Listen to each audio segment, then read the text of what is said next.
সুনামগঞ্জ ১ আসনের বিএনপির সম্ভাব্য প্রার্থী কামরুজ্জামান কামরুলের সুস্থতা কামনায় দোয়া ও প্রার্থনা।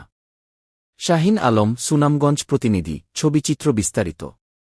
সুনামগঞ্জ ১, জামালগঞ্জ, তাহিরপুর, ধর্মপাশা ও মধ্যনগর আসনে বিএনপি দলীয় মনোনয়ন প্রত্যাশী। সুনামগঞ্জ জেলা বিএনপির আহ্বায়ক কমিটির সদস্য ও তাহিরপুর উপজেলা পরিষদের সাবেক চেয়ারম্যান জনাব কামরুজ্জামান কামরুল বর্তমানে লন্ডনের মিডল্যান্ড মেট্রোপলিটন ইউনিভার্সিটি হাসপাতালে চিকিৎসাধীন রয়েছেন। পারিবারিক সফরে ২ আগস্ট লন্ডনে পৌঁছানোর পর হঠাৎ অসুস্থ হয়ে পড়েন তিনি। প্রাথমিকভাবে একটি স্থানীয় ক্লিনিকে নেওয়া হলেও পরে উন্নত চিকিৎসার জন্য তাকে মিডল্যান্ড মেট্রোপলিটন ইউনিভার্সিটি হাসপাতালে স্থানান্তর করা হয়। বর্তমানে তিনি বিশেষজ্ঞ চিকিৎসকদের নিবিড় তত্ত্বাবধানে চিকিৎসা নিচ্ছেন। জনপ্রিয় এই রাজনীতিকের দ্রুত সুস্থতা কামনায় শুক্রবার জুমার নামাজ শেষে জামালগঞ্জ, তাহিরপুর, ধর্মপাশা ও মধ্যনগরের বিভিন্ন মসজিদে মিলাদ ও দোয়া মাহফিল অনুষ্ঠিত হয়। পাশাপাশি ৮২টি হিন্দু ধর্মীয় পূজা মণ্ডপে তার আরোগ্য কামনায় বিশেষ প্রার্থনার আয়োজন করা হয়।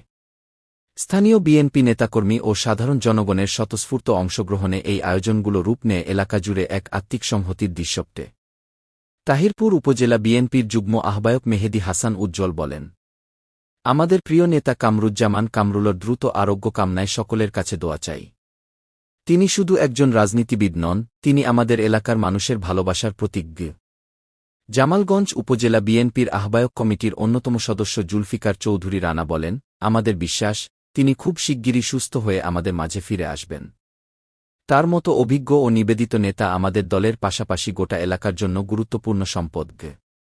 নেতাকর্মী ও এলাকাবাসী আশাবাদ ব্যক্ত করেছেন, কামরুজ্জামান কামরুল দ্রুত সুস্থ হয়ে দেশে ফিরে এসে পূর্বের ন্যায় জনগণের পাশে থেকে উন্নয়ন ও জনসেবামূলক কর্মকাণ্ডে সক্রিয় ভূমিকা পালন করবেন।